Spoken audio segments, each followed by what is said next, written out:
bienvenue dans cette nouvelle vidéo où je vais parler avec vous de mes produits terminés du mois de janvier. Je suis un petit peu à la bourre, mais bon, mieux vaut tard que jamais. Donc je suis accompagnée de ma petite boîte de produits finis comme d'habitude et elle est bien remplie. Je commence bien l'année 2021 puisqu'il y en a 13. Donc on démarre tout de suite pour que la vidéo ne dure pas trop longtemps pour vous non plus. Donc je commence avec les produits pour le corps. J'ai fini un parfum de chez Yves Rocher, c'est l'eau de parfum 8 à l'amour. C'est un parfum que je connaissais déjà, que j'avais déjà utilisé plusieurs fois en échantillon ou même en miniature. Là c'était le flacon de 30 ml. Et c'est le genre de petit parfum que j'aime bien pour le quotidien, au boulot, la semaine, c'est vraiment très bien. C'est une odeur fraîche, légère, féminine, c'est pas entêtant du tout. Donc voilà, c'est un petit parfum que j'aime beaucoup.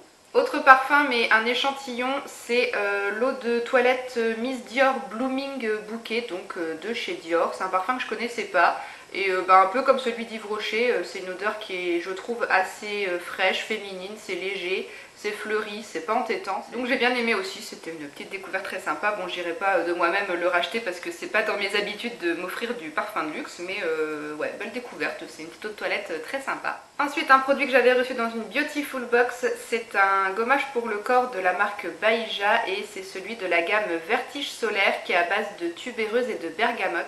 Alors l'odeur est ouf comme à peu près tous les produits de cette marque, c'est vraiment une odeur assez solaire, ouais, pour l'été franchement c'était très sympa, mais bon ça m'a pas empêché de l'utiliser cet hiver quand même. On a vraiment l'impression de s'évader à chaque fois qu'on sent les produits de la marque Baïja, moi j'adore, donc odeur top, et au niveau de la texture aussi de ce gommage, elle était vraiment super. C'était une texture un peu genre marmelade confiture, franchement hyper sensorielle, un peu gourmand même, c'est vraiment chouette, et c'est un gommage que j'utilisais sur peau sèche, ou alors j'humidifiais très légèrement mes mains pour que ça glisse un peu plus facilement, mais si vous l'utilisez sur peau vraiment très humide, les grains on les sent pas trop, je trouve que ça gommait pas assez bien. Donc du coup sur peau sèche ou juste avec les doigts légèrement humidifiés, c'était vraiment top, ça exfolie très bien la peau sans l'arracher non plus, ça décape pas. Donc vraiment top ce gommage, si vous avez envie de le tester, vous pouvez y aller, franchement moi je vous le recommande.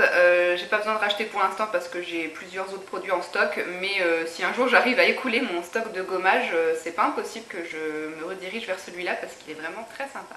Dernier produit pour le corps, un petit format 30 ml de la crème de corps de la marque Kiehl's. C'est un produit que je ne connaissais pas et franchement pour hydrater sa peau en hiver c'est vraiment top. C'est une texture plutôt épaisse qui enveloppe super bien la peau, qui nourrit très bien, ça la laisse vraiment toute douce. Bon après il n'y avait pas vraiment d'odeur particulière, j'ai trouvé, ça sent la crème on va dire, mais franchement niveau efficacité si vous avez la peau très sèche, c'est vraiment un chouette produit pour hydrater sa peau. Du côté des produits cheveux, j'ai juste terminé au mois de janvier un après-shampoing de la marque Nature et Moi, c'est l'après-shampoing nourrissant à l'extrait d'abricot bio, du roussillon et d'huile d'argan bio, c'est pour les cheveux secs et abîmés. J'avais déjà testé un shampoing de la marque Nature et Moi, mais les après-shampoings je connaissais pas encore et celui-là, ma foi, il est plutôt sympa. La petite odeur d'abricot est vraiment chouette.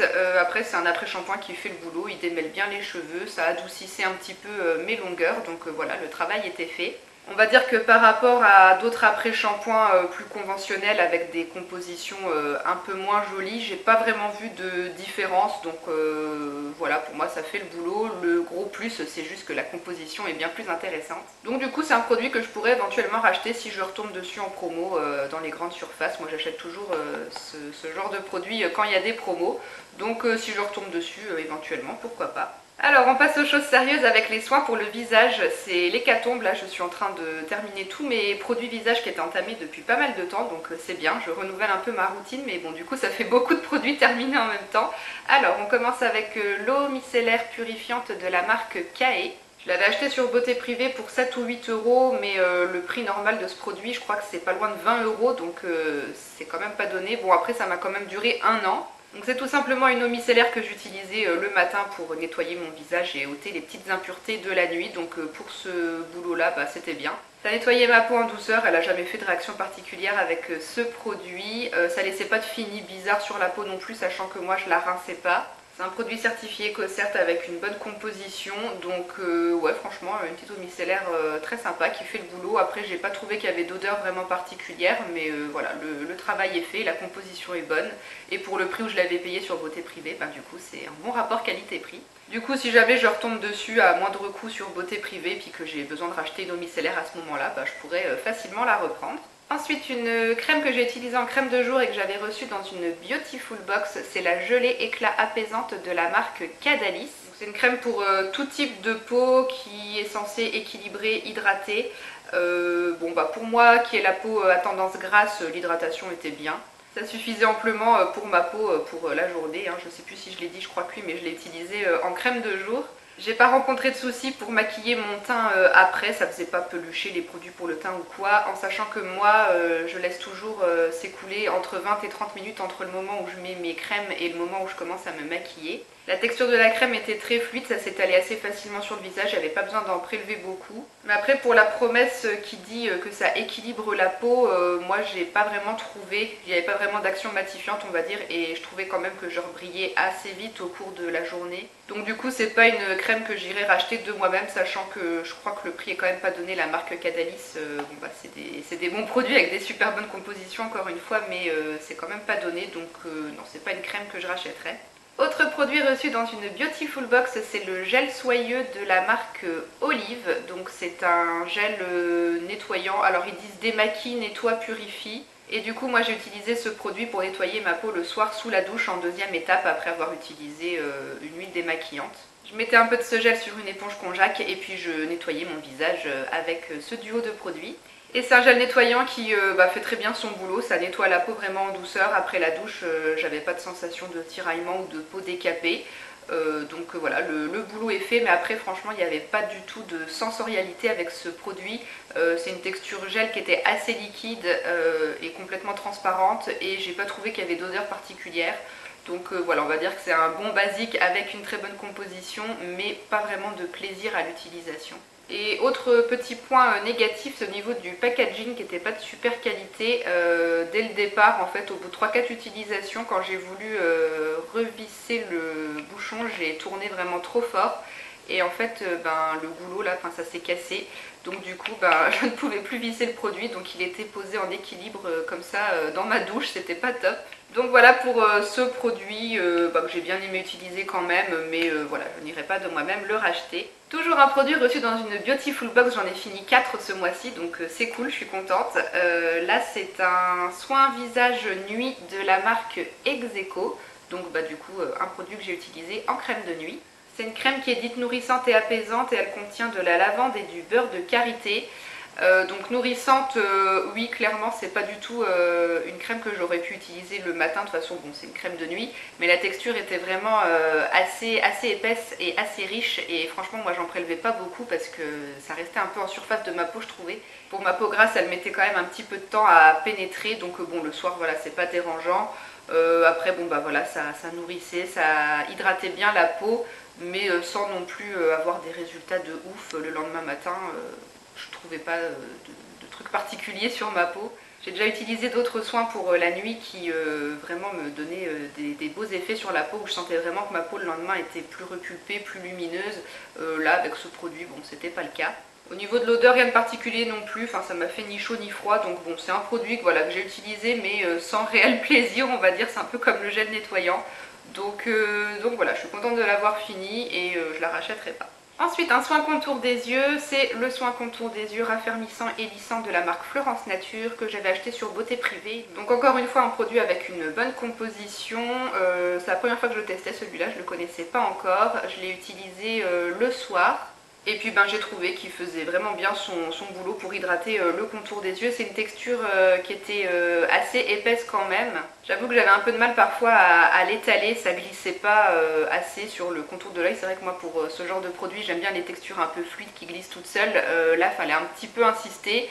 Mais bon voilà, après sinon le boulot est fait, donc voilà, c'est un bon contour des yeux. En tout cas pour moi qui n'ai pas encore trop de soucis de rides ou quoi, j'ai 29 ans, bientôt 30 ans. Mais bon voilà, en prévention on va dire, et pour hydrater son contour de l'œil, il est vraiment très bien. Mais néanmoins je pense pas que je le rachèterai, je préfère en tester d'autres je pense. Donc ouais, je sais pas si je rachèterai, en tout cas pas maintenant. Et dernier produit pour le visage qui était entamé depuis super longtemps, je suis contente de l'avoir fini et puis de pouvoir tester autre chose. C'est de la marque Yves Rocher, c'est le gommage éclat fraîcheur dans la gamme Hydra Végétal. Donc un gommage pour le visage que je faisais une fois par semaine. Et comme c'est un gros tube qui faisait 75 ml et qui n'avait pas besoin d'en prendre beaucoup, moi ça m'a duré plus d'1 an et demi ce gommage. Je l'avais eu en cadeau lors d'une commande sur le site d'Yves Rocher. Je connaissais pas ce gommage et franchement il est super. Alors je sais que les gommages à grains ça fait un peu polémique parce que les petits grains ça agresse la peau, ça peut faire des micro coupures et tout, mais franchement moi j'ai quand même bien aimé ce produit parce que justement j'ai trouvé qu'il gommait bien la peau sans non plus, enfin j'avais pas l'impression de l'agresser. Et quand je sortais de la douche après avoir utilisé ce produit, je trouvais que ma peau était moins terne, que les petits points noirs que j'ai au niveau du nez, des ailes du nez, ils étaient quand même assez bien décrassés. C'est vraiment le type de gommage avec lequel j'avais la sensation de faire peau neuve, donc voilà, moi je l'ai quand même bien apprécié, même si bon, il paraît que c'est mieux d'utiliser des gommages sans grains. Donc voilà pour ce produit, j'ai pas besoin de racheter parce que pareil j'ai un stock de gommage pour le visage, c'est pas possible, donc pour l'instant j'ai pas besoin de racheter, mais peut-être éventuellement plus tard réutiliser à nouveau, ça me poserait pas de soucis. Et on va terminer avec deux produits pour les ongles. Donc tout d'abord de chez Kiko le Top Coat Fast and Shiny. C'est le deuxième flacon que je termine de ce Top Coat. Il en reste vraiment un petit fond mais le pinceau n'arrive pas au bout et puis la texture c'est quand même assez épaissi. Mais comparé à d'autres top coats on peut quand même l'utiliser quasiment jusqu'au bout parce qu'il y a certains top coats où on arrive à la moitié du flacon à peine et la texture est toute épaisse, ça fait des fils, on n'arrive pas à les terminer. Donc pour ça ce produit marque un gros point, mais je me rends compte en fait que c'est pas vraiment le meilleur top coat parce que alors shiny oui ça fait bien briller les ongles, ça améliore beaucoup la tenue aussi. Avec ce top coat je pouvais garder facilement mes manucures 5 à 6 jours. Mais au niveau de la rapidité de séchage et même en mettant l'huile sèche-vernis de Mavala par dessus, et franchement c'est pas top. Ça vous donne l'impression effectivement qu'en surface le vernis est sec, mais en profondeur pas du tout. Et systématiquement quand je faisais ma manucure, le lendemain j'avais des traces de drap sur les ongles. Et ceux que j'ai fait ma manucure le soir à 20 h ou même en début d'après-midi à 14 h, le lendemain j'avais toujours des traces de drap sur les ongles. Donc du coup ça c'est quand même très énervant. Après sinon c'est un produit qui est vraiment pas cher, je crois qu'il coûte 4,90 €, 5,90 €. Donc bon c'est pas cher et ça fait quand même super bien tenir le vernis, mais c'est quand même pas très esthétique quand vous avez des traits comme ça de traces de drap sur le vernis. Donc je pense pas que je le rachèterai finalement, je l'ai utilisé 2 fois. Mais je préfère quand même trouver un autre top coat qui ne me laisse pas de traces de drap. Et enfin je jette une mini lime à ongles en verre de la marque Max & More que j'avais acheté chez Action. Ça m'a duré des années ce truc et franchement elle était bien, c'était une petite lime vraiment très cool pour limer les ongles. J'ai rien de particulier de plus à vous dire, j'avais acheté un lot de 2 chez Action pour 99 centimes je crois, donc du coup j'en ai une deuxième que j'avais encore jamais utilisée, puis du coup je l'ai remplacée par celle-là, puis celle-ci je la jette. Donc voilà pour ces premiers produits terminés de l'année 2021, je commence plutôt bien, je suis contente, j'ai vraiment l'impression là de vider un petit peu, de faire de la place et puis je suis contente de commencer plein d'autres produits. J'espère que cette vidéo vous aura intéressé, merci beaucoup de l'avoir regardée jusqu'au bout, n'hésitez pas à vous abonner si jamais mes vidéos vous plaisent et que vous n'êtes pas encore abonné, sinon je remercie les dernières personnes qui ont rejoint la chaîne. Et puis en attendant la prochaine vidéo, je vous envoie comme d'habitude tout plein de gros bisous, ciao.